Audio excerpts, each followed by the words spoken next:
I often hear the media say that no one needs an AR-15 style rifle for home defense.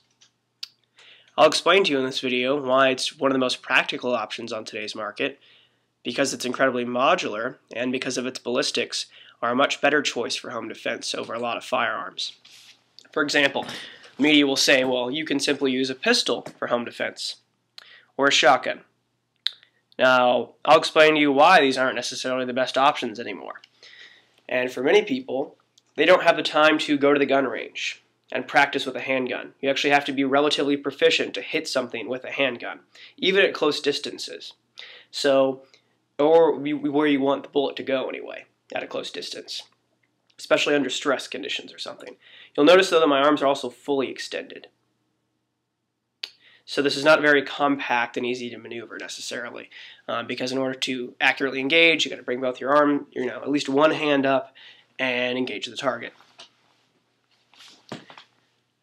Now, I'll hear people say the shotgun makes a great home defense weapon, and indeed they can, and they do. However, a 12 gauge is one of the most powerful things on the market today that anyone can purchase.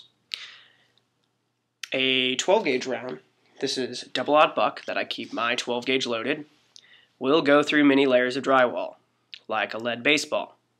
Because of this, it has the potential to hurt people if they are on the other side of that drywall, who I'm not intending to shoot at.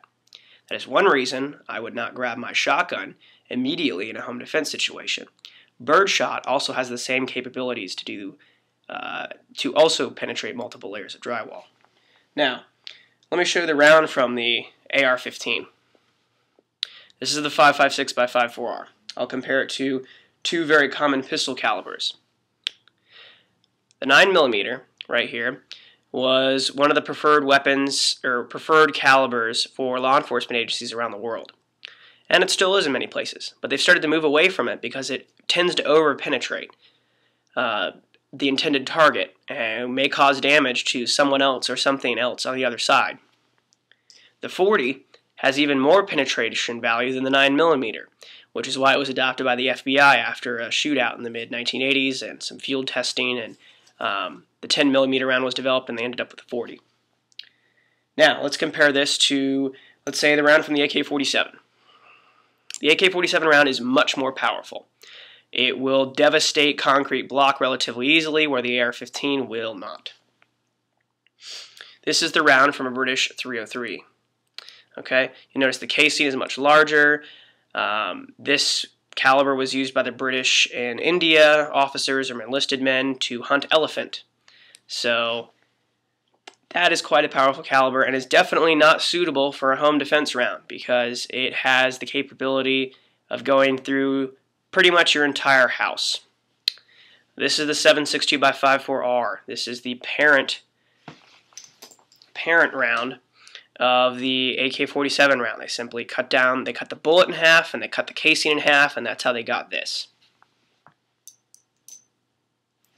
The reason you need a 30-round magazine is because this is pretty much a turbocharged 22 long rifle. Go ahead and Google that if you're not familiar with firearms. And in a self-defense situation, it almost always takes at least 2 rounds to put someone down who's trying to hurt you.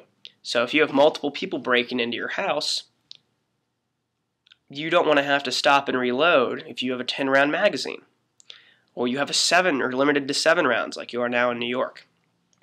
So that's the reason for an AR-15 you need a 30-round magazine. It's not very powerful.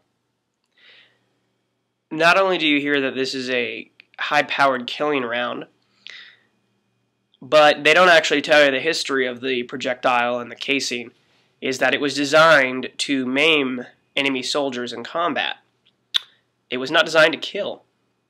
And today's reports from Iraq and Afghanistan can testify to that sometimes it takes numerous rounds or even half a magazine or more sometimes to put down someone if you miss vital organs. It was designed to maim and wound enemy soldiers, to slow down the enemy's progress and bring several men that have to come back and pick up their wounded comrade. That's what this round was designed to do, which is why 30-round magazines are a necessity when defending your house with this. And because of that, again, has been adopted by numerous law enforcement agencies around the world, and civilians all over the United States because ballistically, today is one of the best options on the market to defend your house with.